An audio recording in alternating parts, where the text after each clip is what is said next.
So most people start their fat loss journey without a real plan. They think if they eat a bit less, and then they also think that if they just move a bit more, things will just fall into place.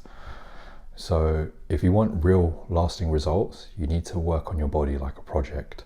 So here's my 90-day blueprint that I use with all my clients who are CEOs, CFOs, and also high performing individuals. This is the exact framework that I use, and it is changed, between the individuals depending on their individual circumstances, but here it is, and I hope you enjoy it. So if you're new here, my name is Imran. I've coached CFOs, high performing individuals, and they've all worked across multiple industries. I'm a national level men's physique competitor. I've competed in several bodybuilding shows. I was also top 10% in 2024 for personal trainers within my company. I also worked at Harrods before that for 6 years in menswear, and I've got really high standards of what I like to deliver. Let's jump straight into it. So this is 90 days, and we're going to split into 3 phases: phase 1, phase 2, and phase 3. Okay, so each phase lasts about 4 weeks.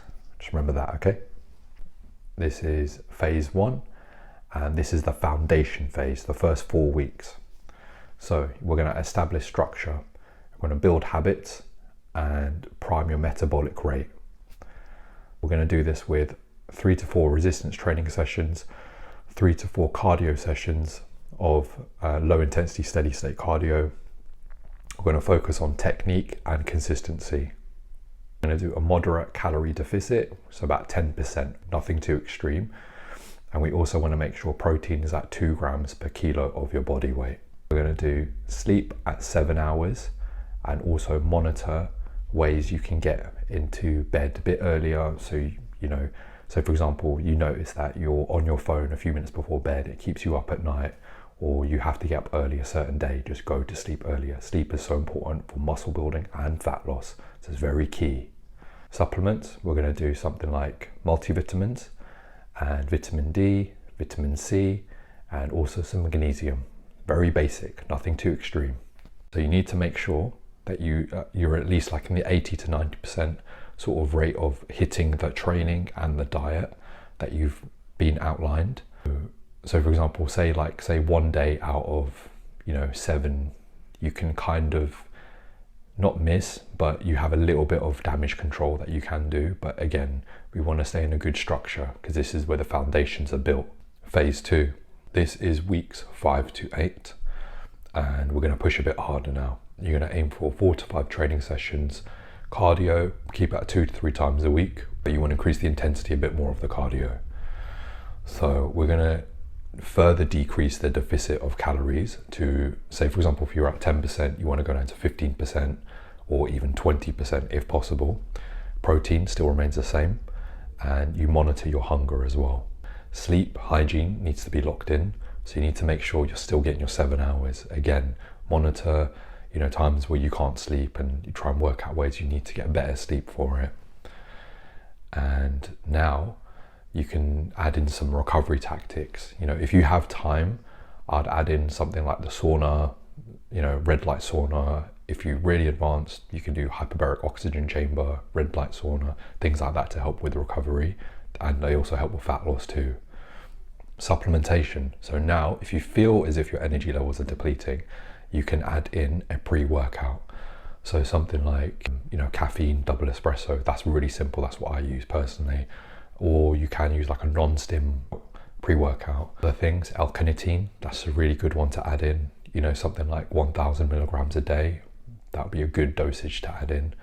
So phase 3 is your optimization.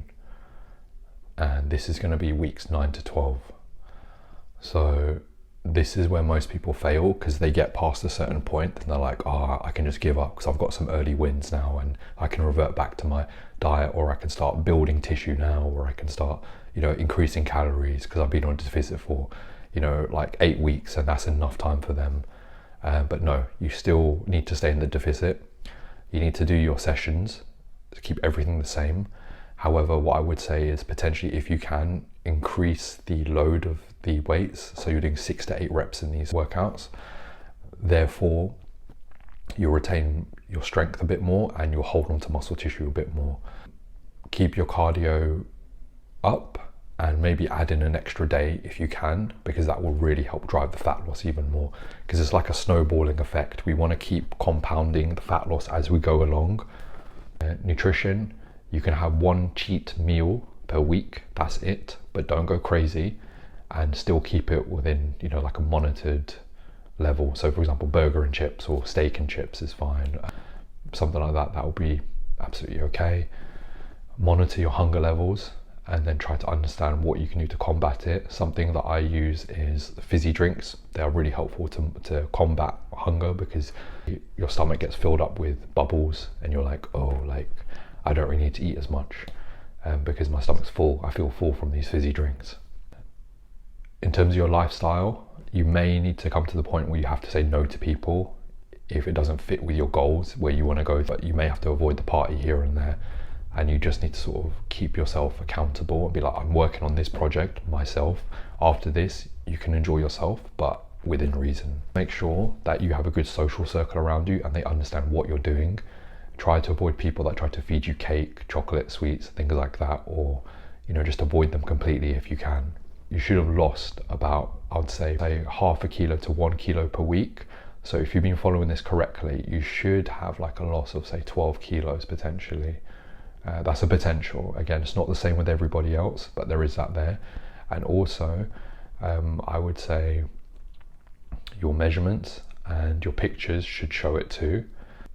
Just making sure that in the first phase, you take a picture of how you look the same time at the same day each week, so you can monitor how you're looking, and also do your waist measurement around the belly button. Also monitor your weight as well. When we get to the end, we're going to take pictures again and make sure that you are making progress. After the 90 days, you should have changed your physique quite drastically, and then you can look at where you need to go next. What I would suggest is going to a holding phase for about 4 weeks to keep your physique at the same level, maintaining it so your body's used to it, and then seeing if you want to, you can go further into a cutting phase if you want to get even lower than where you want to be, okay? But just remember, if you're above say 12% and you're trying to add muscle tissue if you're a male, and again for females about 25% if you're in that range, if you start trying to add tissue at that body fat level, you're going to put the body fat back on, and it won't be put on as clean as possible. So for males, I would say get to 10%. For females, I say get to 20%. This way, you can get yourself in a good stage where you can actually start increasing tissue and decreasing the amount of fat that will be put on as you put on muscle tissue. I hope you enjoyed this. Please subscribe for more, and thank you for watching.